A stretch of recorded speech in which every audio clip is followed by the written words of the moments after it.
মৰমৰ ছাত্ৰ ছাত্ৰীসকল, আজি আমি ক্লাছ 2 ইংৰাজী বিষয়ৰ যিখন সম্ভাব্য প্ৰশ্নকাকত, এই প্ৰশ্নকাকতখন এইটো ভিডিঅ'ত আলোচনা কৰিম। তোমালোকে ভিডিঅ'টো মন দি শুনিবা। প্ৰথমে number 1, fill in the blanks, মানে তোমালোকে খালী ঠাই পূৰণ কৰিব লাগিব। হিকৰি ডিকৰি কি হ'ব? Hickory dickory dock. The mouse ran up the clock. The clock struck 1, the mouse ran down. Hickory dickory dock. তোমালোকে এনেকৈ খালী ঠাই পূৰণ কৰিবা। তাৰপিছত number 2, write rhyming words of the following, মানে তোমালোকে এই শব্দবিলাকৰ ৰাইমিং ৱৰ্ডছ লিখিব লাগিব। তোমালোকে ৰাইমিং ৱৰ্ডছ বুজি পোৱা? ৰাইমিং ৱৰ্ডছ মানে কি? যিবিলাক শব্দৰ মানে শেষৰ উচ্চাৰণ আৰু আখৰবোৰ একে হয়, সেইবিলাক হৈছে কি? Rhyming words. প্ৰথমে এইটো কি? হাউচ। কি হ'ব? হাউচ। মাউচ। তাৰপিছত টাউন ডাউন, ফেন ৰেন, আপ কাপ। তাৰপিছত টল বল অথবা কল। তাৰপিছত নাম্বাৰ 3, ৰাইট য়েছ অৰ ন', মানে তোমালোকে হয় নে নহয় লিখিব লাগিব। প্ৰথমে নাম্বাৰ এ পোষ্টমেন ব্ৰিংছ লেটাৰ্ছ। পোষ্টমেন মানে হৈছে কি? ডাকোৱাল, মানে এজন ডাকোৱালে মানে চিঠি আনে। লেটাৰ মানে হৈছে কি? চিঠি। এইটো হ'ব কি? য়েছ। তাৰপিছত number B, we talk to our friends over telephone, মানে আমি টেলিফোনত আমাৰ বন্ধুৰ সৈতে কথা পাতোঁ।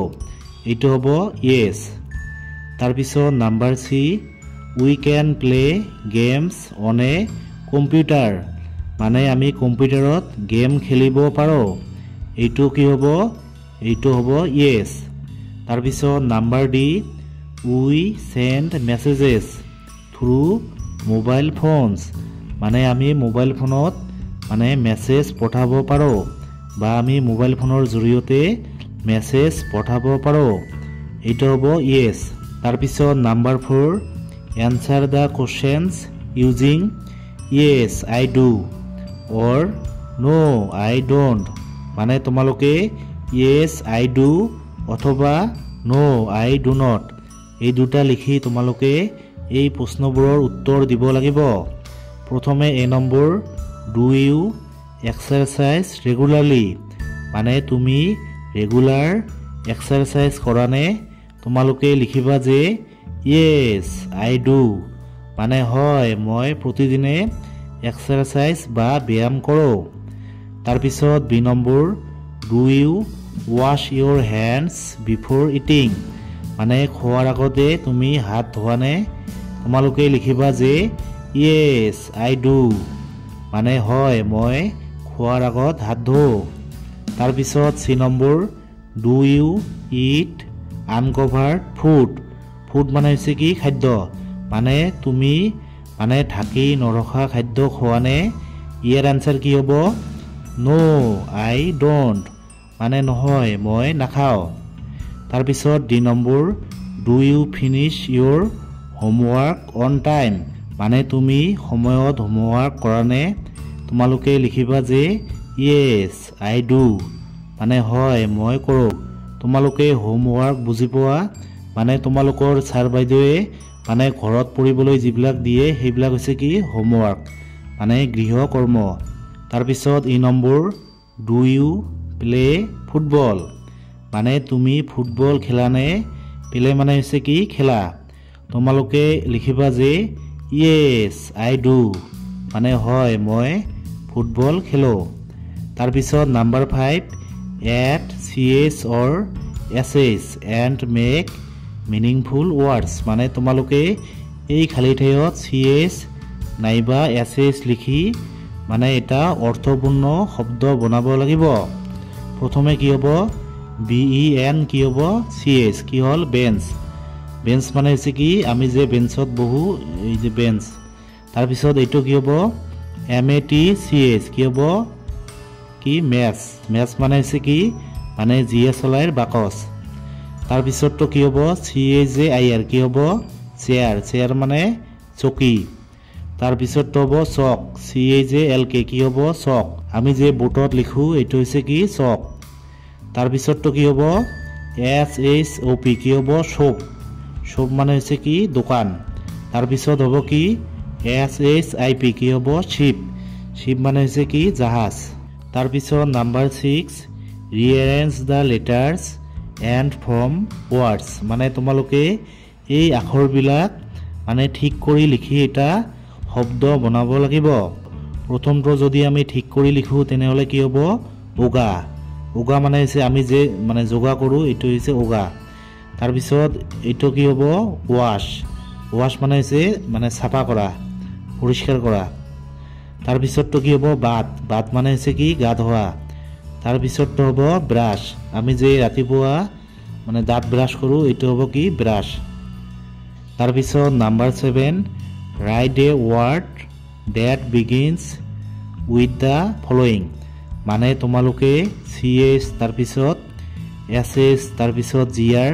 মানে এইবিলাকৰে আৰম্ভ হোৱা এটা কৈ মানে শব্দ লিখিব লাগিব প্ৰথমে ch কি হ'ব চেয়াৰ তাৰ পিছত sh কি হয় shop gr কি হয় গ্ৰাছ গ্ৰাছ মানে হৈছে কি মানে খা আৰু shop মানে হৈছে কি দোকান তাৰ পিছত st কি হয় ষ্টাৰ ষ্টাৰ মানে হৈছে কি তৰা তাৰ পিছত bl কি হ'ব ব্লু ব্লু মানে হৈছে কি নীলা তাৰ পিছত number 8 rearrange the words to form meaningful sentence মানে তোমালোকে এই শব্দবিলাক মানে সঠিককৈ লিখি মানে এটা অৰ্থপূৰ্ণ বাক্য বনাব লাগিব প্ৰথমটো যদি আমি ঠিক কৰি লিখো তেনেহলে কি হ'ব they play football every day মানে হিয়তে প্ৰতিদিনে ফুটবল খেলে প্লে মানে হৈছে কি খেলা আৰু এভৰি ডে মানে হৈছে কি প্ৰতিদিনে তাৰ পিছত নাম্বাৰ 2 এইটো যদি আমি ঠিক কৰি লিখো তেনেহলে কি হ'ব উই লাইক টু সুইম সুইম মানে হৈছে কি সাঁতোৰা মানে আমি সাঁতুৰি ভাল পাওঁ লাইক মানে হৈছে কি মানে পছন্দ কৰা বা ভাল পোৱা তাৰ পিছত নাম্বাৰ 3 এইটো যদি আমি ঠিক কৰি লিখো তেনেহলে কি হ'ব I drink milk for my breakfast মানে মই ব্ৰেকফাষ্টত মিল্ক খাওঁ মিল্ক মানে হৈছে কি গাখীৰ আৰু ড্ৰিংক মানে হৈছে কি মানে পি খোৱা এনসাৰ দা ফলোইং কোশ্চেনস ওৰালি মানে তোমালোকে তলৰ প্ৰশ্নবোৰৰ উত্তৰ মানে মুখে মুখে দিব লাগিব তোমালোকে এই প্ৰশ্নৰ উত্তৰবোৰ ক'ব লাগিব প্ৰথমে number A what did the mouse find মানে নিগনিটোৱে কি বিচাৰি পাইছিল তোমালোকে ক'বা যে the mouse found a basket full of corn মানে নিগনিটোৱে এটা বাস্কেট মানে এটা পাচি পাইছিল পাচিটোত কি আছিল মানে কৰ্ন মানে মাকৈৰে ভৰ্তি আছিল তাৰ পিছত B number what did the mouse eat মানে নিগনিটোৱে কি খাইছিল ইট মানে হৈছে কি খোৱা ইয়াৰ উত্তৰ কি হ'ব যে the mouse ate a lot of corn মানে নিগনিটোৱে বহুতো কৰ্ন খাইছিল কৰ্ন মানে হৈছে কি মাকৈ তাৰ পিছত number C do you exercise regularly মানে তুমি ৰেগুলাৰ এক্সাৰসাইজ কৰা নে এক্সাৰসাইজ মানে হৈছে কি ব্যায়াম তোমালোকে ক'বা যে ইয়েছ আই এক্সাৰসাইজ ৰেগুলাৰলি মানে হয় মই ৰেগুলাৰ মানে এক্সাৰসাইজ কৰোঁ তাৰ পিছত D number where did the fox live live মানে হৈছে বাস কৰা আৰু ফক্স মানে হৈছে কি শিয়াল মানে শিয়ালটোৱে ক'ত বাস কৰিছিল তোমালোকে ক'বা যে দা ফক্স লিভড ইন এ জংগলছ মানে শিয়ালটোৱে জংগলত বাস কৰিছিল তাৰপিছত ই নম্বৰ হু ছেড মানে কোনে কৈছিল ডেট গ্ৰেপছ ৱেৰ ছাৱাৰ মানে আঙুৰবোৰ টেঙা কোনে কৈছিল তোমালোকে ক'বা যে দা ফক্স ছেড মানে শিয়ালটোৱে কৈছিল ডেট দা গ্ৰেপছ আৰ ছাৱাৰ মানে আঙুৰবোৰ কি টেঙা মৰমৰ ছাত্ৰ ছাত্ৰীসকল তোমালোকে ভিডিঅ'টো মানে 2-3 বাৰ চাবা এবাৰ চালে কিন্তু তোমালোকে একো বুজি নাপাবা সেইকাৰণে তোমালোকে ভিডিঅ'টো মানে 2-3 বাৰ চাবা